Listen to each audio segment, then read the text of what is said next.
said, my name is Jessica Berlin.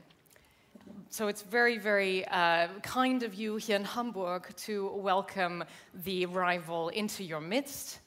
To start this session off, I have a question, a quick survey of the room. Who here has lived through war in their lifetime? Show of hands. I see only a handful of hands, literally less than 10. Now, a second question. Who in this room is a member of a NATO country? Oh, look at that, most of the room.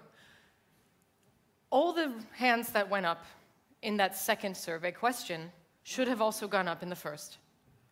Everyone in this room who is a member of a NATO country had their country involved in a war since 20 years. I'm talking, of course, about Afghanistan.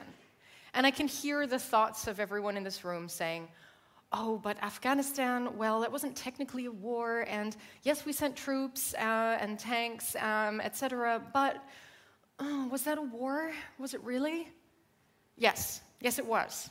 And I would know because I lived there for 2 years in the service of course, a non-war involved government agency. I was working for the German Aid Cooperation Agency in northern Afghanistan for 2 years. So for me personally, even though I'm a child of the 80s, unlike most people in my generation, I have lived in a war zone, I've lived in a country at war, but my country, Germany, and also the United States, I'm a dual citizen, were both involved in an active war for 20 years. Why is that word so uncomfortable for us? Especially today. Right now, war is raging in Europe. So for every European in this room, welcome to the after times. You are now a European in wartime. And I don't say this to disrupt, to upset, to shock, to make you uncomfortable, but to make you aware, awake, and ready. All right, these are the after times. Like in every favorite zombie movie. There's before and there's after. And the events of February 27th, the invasion and everything that led up to it, means that now Europe will never be the same again. This means all of our countries will never be the same again, but also for your businesses, for whatever industry you're in, for whatever field of work you're involved in. This changes everything.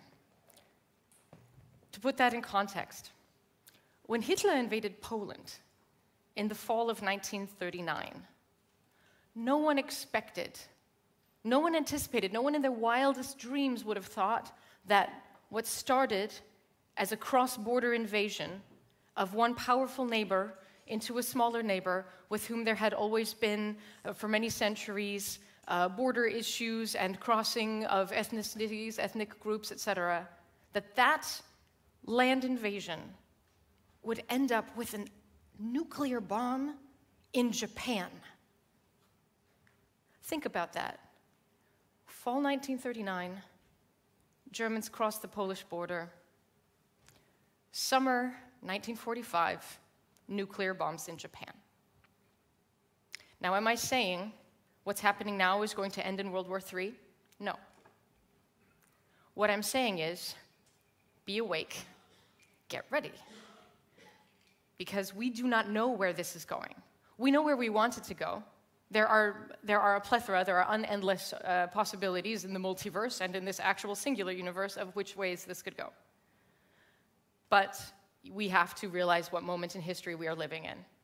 This is the fall 1939. And also remember, in the fall of 1939, not even just the Japanese were worried, or the Australians, or anyone in the Pacific realm, but even the French, or the British.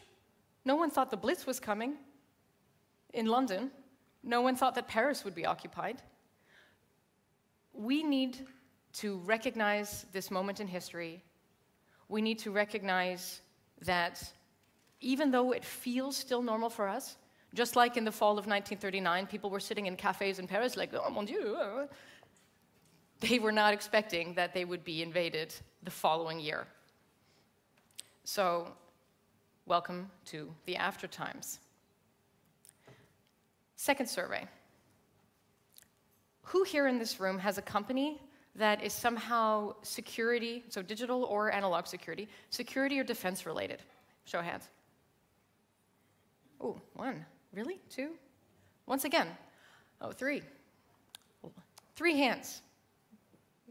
3 hands think they work in something that's defense or security related.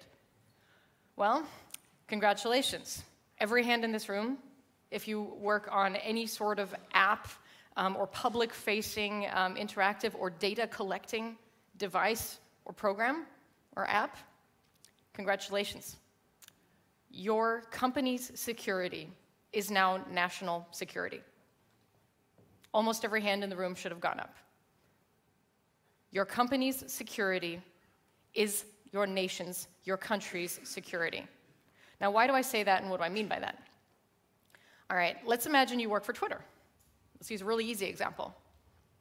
I work for Twitter. I could say, well, it's just tweets, you know, and yes, I need to watch out for bots and fake accounts and all this kind of thing.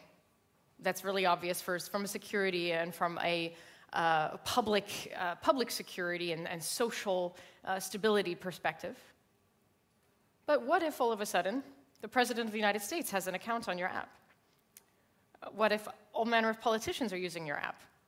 Then suddenly the security of your app, of your users' data, of your users' logins, of your users' locations and where they move, this has now become an issue of national security. And you say, well, that's Twitter. Twitter's huge. That can't affect my company. Well, just think about your company. Think about any of the data you collect, any of the logins and the touch points where your users' data, locations, passwords, movements, etc., can be compromised or can be collected. Your company's security is now national security. And I'm going to give you a very funny, but also very serious example of how this can be used in practice, coming from Ukraine and using one of the good guy examples so you can all breathe easy. So Russian soldiers in occupied territories in eastern Ukraine, where I'm not from the occupied territories, but I'm just coming here also from Kiev 2 weeks ago, then was in Washington, then New York. So now I'm actually speaking to you. For me, it's 4 o'clock in the morning. But I heard this story in Kiev a couple weeks ago.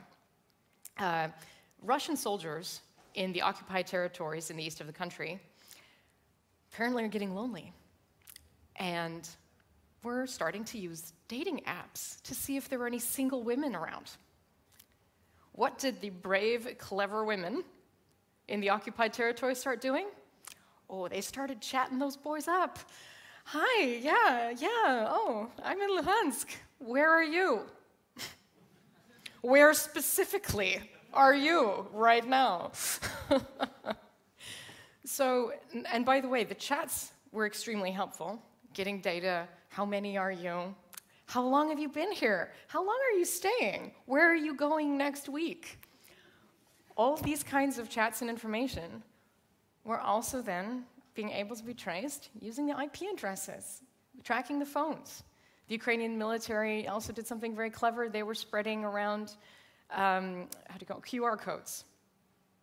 QR codes that were saying, if you want to surrender, scan here. And then it gives information on your phone of the steps you need to take to be captured as a POW and that you'll be safe and just reassuring that you'll be well treated, etc. So not only were they spreading useful information, but gathering locations in real time. Gathering locations.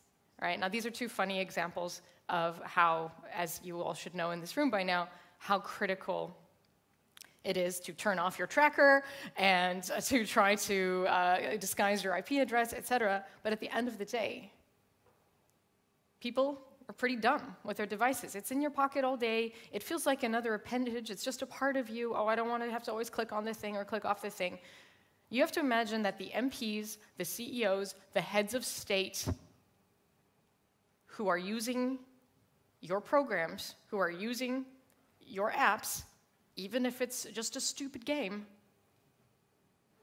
their data can be hacked, can be used. Your company's security is now national security. So, who in this room works in something related to security and defense? Okay, good. More hands. Thank you. I'm glad that one stuck. So, your business in a time of war. Your business in a time of change. Your business in a time of uncertainty, unlike anything we've ever experienced in our lives, unless there happens to be someone here who's over 80. Any hands? No one over 80.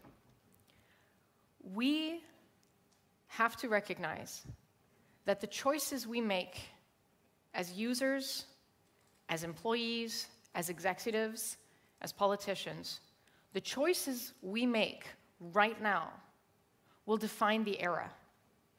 Your choices will determine what happens in this new age of uncertainty. All right? Like I said, I'm a child of the 80s. The fall of the Berlin Wall is one of my earliest memories. I was raised in the ultimate bubble of relative peace and prosperity in the Western world, an unprecedented era of peace. So why, you may ask, why would somebody like me choose to work in war zones? Why would I be involved in all this stuff? You know, I could be working for a tech company. I could be, putting my feet up somewhere, really just living this weird millennial bubble life along. Well, also for any Europeans in this room, I know where I come from. And I knew from an early age that the peace and prosperity that I was enjoying was not normal. I knew this from my family's histories, and then from the more I started reading the newspaper as a kid, also realizing, that in other parts of the world, they don't have it this easy. And now, while it's of course not a good thing that war has come back to Europe, there's a part of me, the part of me that when I go to some cocktail parties or networking events or dinner parties with friends who work in other sectors and don't deal with war crimes and national defense policy and all these horrible things that sometimes fill my day, and that part of me that sometimes just has to kind of shut down and smile and laugh and act like everything is normal, there's a part of me that's almost relieved that now the rest of Europe has gotten the memo. That the world, even though our world was so safe seemingly, the world hasn't been safe for millions and millions of people for a very long time, and really forever. And we are now getting reminded that history moves in cycles, and that what we do or don't do matters and affects what happens. Our inaction, the inaction of our governments, I should say, and also much of our companies, allowed this invasion in Ukraine to happen. The way we've done business with China, with Russia, with the Gulf states over the last decades has enabled and enriched dictatorial and murderous regimes, and we've known that the whole time. The choices we make define the era. Like the previous speaker was talking about, the choices we make around consumption have driven climate change and may very well destroy the planet. And the choices we have made as consumers, as companies, and as governments have allowed this global security situation to arise. But guess what? Humans are resilient. We're smart. Well, we're stupid too. But at the end of the day, when push comes to shove, we can be very smart very fast. We are creatures of reaction and rapid response. This is biological evolutionary reasons, but let's use it to our advantage. It's not too late. The choices we make today, now, and in these coming critical months, it's fall 1939, everyone. What we do now will determine the era. So whatever industry you're in, think, how can you help? And by the way, money is an answer. If the only thing relevant you can do is start donating to Ukraine, do it, But there's probably more you can do. Mobilize. If you've got an app, that can be relevant for Ukrainian defense and humanitarian response, reach out to your local Ukrainian communities. There's community groups of Ukrainians mobilizing all across Germany and Europe. Get in touch with them. And if you can't find any, literally just contact the embassy. And if you don't know how, you can contact me, and I can help you get in touch. So remember, we are living in the after times. Your company's security is national security, and the choices you make now will help define this age. Collective action is just as powerful as collection in action, and we cannot afford not to act. Thank you so much, and I look forward to your questions.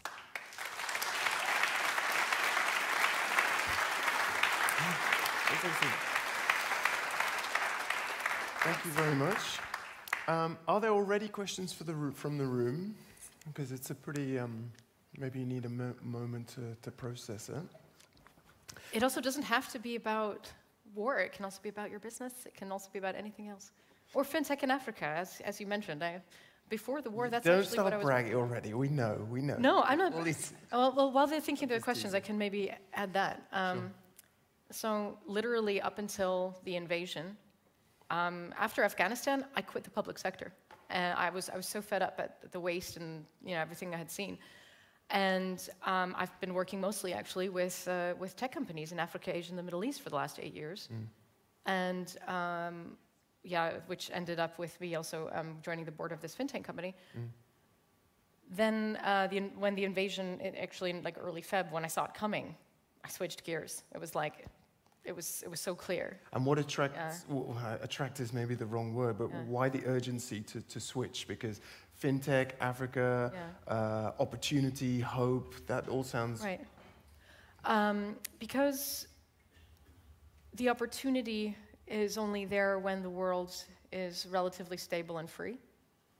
And so we need the people who have experience in dealing with these kinds of crises to be all hands on deck. Yeah. And also on a subjective level, as a European, I felt like, okay, I've spent my entire career and adult life on other continents because my continent was safe and free, but now it's not. So I felt a certain responsibility to also, as we say in German, sweep in front of my own door first. But maybe now some questions have percolated. Yeah, but also, just before we go to the questions, is that what you're already seeing when it comes to fintech? Are the cash pipelines closing? Because that hasn't really had a lot of focus. We've been focused on more. Yeah, there's a real USD crisis now across the continent. Banks are having trouble with hard currency, and a lot of companies have had basically their USD transactions frozen. Yeah. Yeah. Okay. Yeah. Are there questions in the room? Otherwise, I have. Yep, there's one back there. Is the microphone here or that side? Don't know if we can turn this mic on. Otherwise, I'll just repeat the question all loud. Great. What was your question? See if it works. 1, 2. Yeah. Go ahead. Hello, and thank you. My name is Tanya, and I'm Ukrainian, and I came here because of the war in my country. So everything you said hits me really hard. So firstly, I really want to thank you for the work you do. And my question is, how do I and every one of us in this room can help change the narrative of European people who are just looking at those gas bills and are saying like, oh, it's Ukraine, it's because of Ukraine. And I mean, I understand them because I'm also paying taxes here currently, and I'm also getting these bills, and I get this. But at the same time, I'm like, but it's not Ukraine, and I don't know how I tell that to everyone who's not millennial or Gen Z, because, I mean, in the end of the day, people still rely on their paychecks. Of course. Thanks. Yeah, thank you. Thank you for that really important question. Number one thing. Everyone memorize this answer. It's not Ukraine, it's Russia.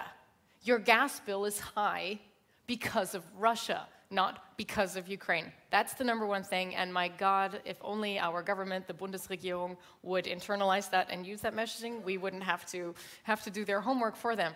That would be the really, really important number one short answer to make sure everyone's clear on. It's not Ukraine's fault that this is Vladimir Putin's doing, okay? And his entire state apparatus. But to go into more nuance beyond the very obvious point that it's not Ukraine, it's Russia, it's also in terms of the self-sacrifice required and helping people put the situation in context. This of course, in a German context, it's a difficult parallel to make because, of course, Germany was the enemy. Germany was the fascist genocidal dictatorship that needed to be defeated in World War II. But still, I tend to use the World War II example, even to other Germans, and I say, look, for Nazi Germany to be defeated, millions of people had to give their lives. Sacrifice number one. But behind the millions of soldiers and partisans across Europe and across all the Allied nations who fought and died defending freedom and democracy, or what semblance of democracy we had in those days in Europe, also tens of millions of people, hundreds of millions of people across the Allied nations rationed. They rationed groceries. They bought war bonds. They had to change their jobs and their industries so that literally everybody's company was on a war economy path. Remember all those pictures of Rosie the Riveter and all this kind of thing? People building, making bullets and building tanks and planes to keep the war going, to replace all the equipment that had been destroyed. Think of the sacrifice. Think of the incredible disruption of normal and comfort that people had to give up. Now think about my gas bill just got higher, all right? It's not comfortable, it's not easy, because things that are hard are hard. And we've been living in this bubble for so long where everything seemed so easy that basically, democracy, freedom, these words we can throw around so easily in our day and age and location, they're not free. Freedom isn't free, and just like a language, democracy, you use it or you lose it. If you don't fight for it, someone's going to come and take it away. And that is something that my friends in so many countries around the world that are much less free or not free at all have known their whole lives and are always fighting for. Now this is something that our generations here in this room are needing to learn again. So have those tough conversations, but even at the most simple level, tell them, and also literally call your MPs, guys. If you have a minute, everyone does, once a week, call your MP and tell them how you feel. Now that might sound like, why would I do that? What would I say? Literally just call and say you think German government should do more to help Ukraine and that you're not impressed, or say whatever it is you're thinking, or you don't even need to say something negative if that makes you feel uncomfortable. Just call and say you want more support for Ukraine and that you're watching. I used to work in the US Senate, and it's hilarious how landline calls affect an office. When the phone is ringing off the hook all day for the same issue, politicians notice. So use your power, use your democracy. You have the right to call and speak with your MP's office. Do it, Get busy. That's powerful insight. Yeah, thank you.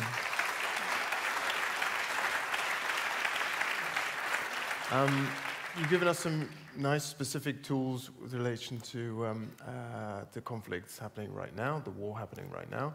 When you zoom out and think of all the other shit that we have to deal with right now, we're living in this age of populism, post-truth, and polarization. How do we, how do we navigate our way through that? Such a good question.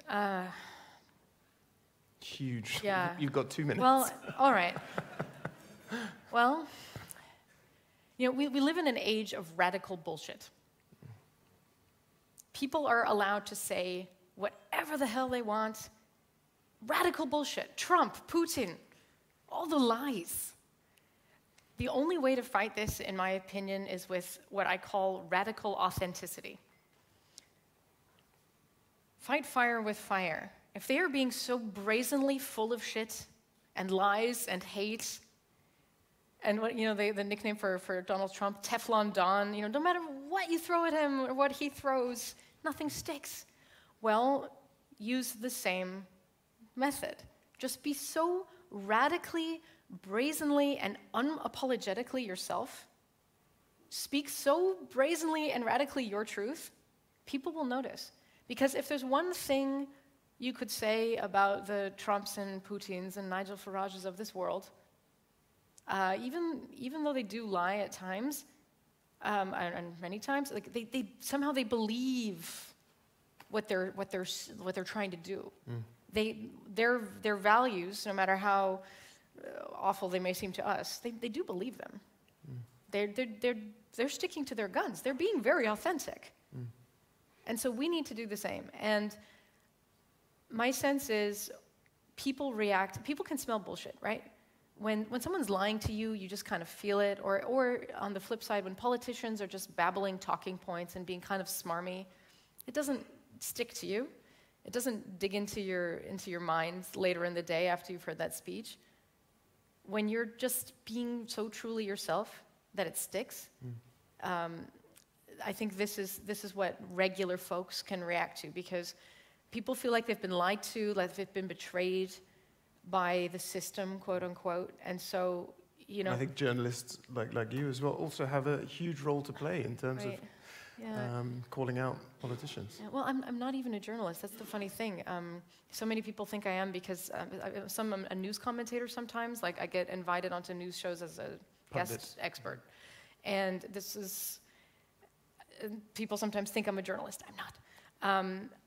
But it's important, and I think the reason they started calling me back on these talk shows was because, yeah, in my way, I am trying the best I can to be radically authentic, because I'm just so fed up with what I've seen. Just like AfD voters in this country, or FNP voters, or Trump voters, you know, people are fed up.